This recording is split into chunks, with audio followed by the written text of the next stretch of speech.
Hello, everyone. Have you ever held something that was so perfectly made it felt like more than just an object, almost like a piece of art? Well, today we're stepping into the world of Mr. Gessler. He was a man whose passion for quality came at a really devastating price. It's a beautiful but also tragic story about a master craftsman just trying to survive in a world that was changing way too fast. And that really makes you wonder, doesn't it? What is the true price of perfection? In a world that loves things fast and cheap, what does it actually cost to be the best? This question is right at the heart of Mr. Gessler's story, so let's keep it in our minds as we explore his world together. All right, so our story begins in Mr. Gessler's small London shop. It's a place where the old, dedicated ways of craftsmanship are about to clash head-on with the new, fast-paced age of industry. So who was this man? Well, Mr. Gessler was a German shoemaker in London, a true perfectionist. He and his brother ran this quiet, unassuming little shop where they only made boots to order. But the boots he made, they were legendary. They were so well made that the author says they lasted terribly, which is a funny way of saying they just refused to wear out. You see, for Mr. Gessler, this wasn't just a business. It was his entire life. It was his art. The narrator once asked him if making the boots was awfully hard, and Mr. Gessler replied with this quiet smile, "Ist is an art." And his thick German accent, that one little phrase, it just tells us everything, doesn't it? For him, this wasn't work. It was artistry. But the quiet world of his art was about to be shaken.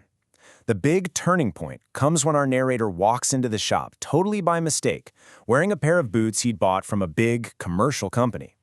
This one simple act unintentionally brings the harsh reality of the modern world crashing right into Mr. Gessler's sanctuary. Mr. Gessler just looks down at the boots and says, "These are not my boots." The narrator tells us the tone wasn't angry or even sad, but it had a quietness to it that froze the blood. In that single moment, you can just feel Mr. Gessler's deep, unspoken disappointment, not just in the boots, but in everything they represented. And right here, this is where we see the two worlds just collide. On one side, you've got Mr. Gessler pouring his heart and soul into every single stitch, aiming for a perfect fit that could last a lifetime. His work is all about patience and self-respect. But on the other side, the big firms, they're playing a completely different game. It's all about commerce, churning out huge quantities as fast as possible, and using flashy ads to sell them. As Mr. Gessler sees it, there's just no self-respect in that kind of work. It's a total clash of values. For the first and really the only time, we see Mr. Gessler truly open up about his struggles. He explains, with this real bitterness in his voice, that these huge companies get all the business, not through skill or hard work, but through advertisements. He says they're taking it all away from true artists like him, from people who love our boots. This is the quiet battle he's fighting every day, and it's slowly costing him everything. Okay, let's move to the next part of the story and see how this struggle starts to take a really heavy, personal toll on Mr. Gessler. This is where things really start to get difficult for him. When the narrator visits the shop again after some time, he actually mistakes Mr. Gessler for his older brother because he's aged so much. And when he asks about the brother, Mr. Gessler gives this simple, devastating answer: "But my elder brother is dead."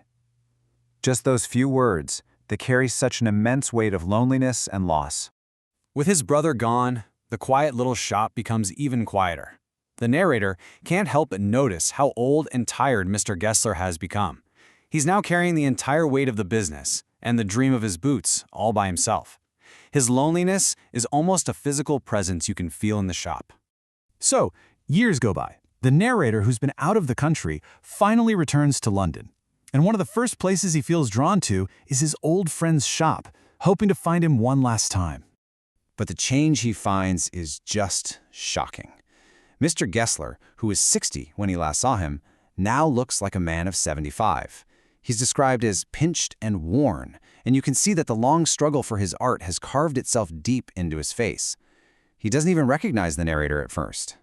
Seeing how frail the old man has become, the narrator in this act of kindness orders a whole bunch of boots.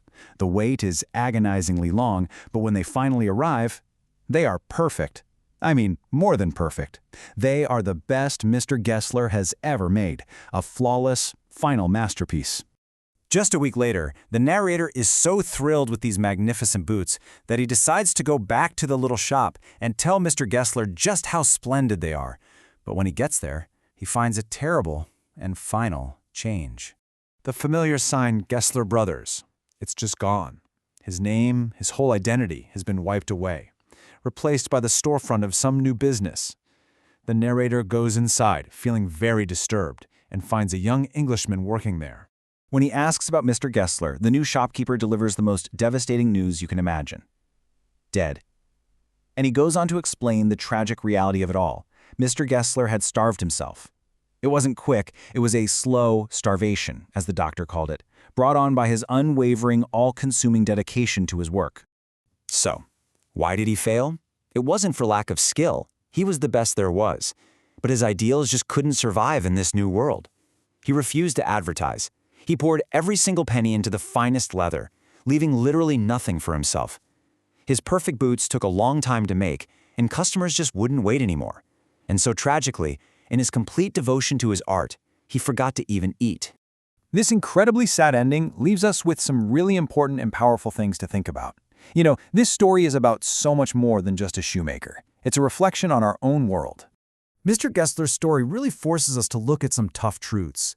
We see this brutal conflict between pure art and the demands of making money. We see the devastating impact of industrialization on a skilled craftsman, and it makes us question that really thin line between noble dedication and tragic self-destruction. But most of all, it's a powerful reminder of the irreplaceable value of true human craftsmanship.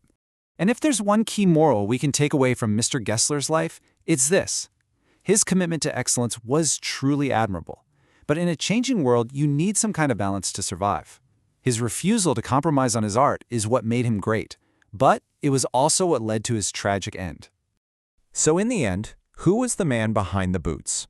Let's take a moment to remember the unforgettable artist, Mr. Gessler.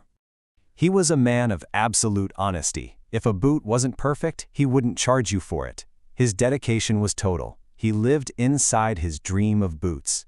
And even though he was quiet, you knew he felt things so deeply. He wasn't a businessman, he was a true artist. And ultimately, that's what makes him such a tragic figure.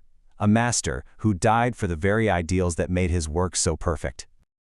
And that's the question his story leaves us with. In our world, right now, a world that's so obsessed with speed and quantity, is there still a place for the slow, perfect work of a craftsman like Mr. Gessler?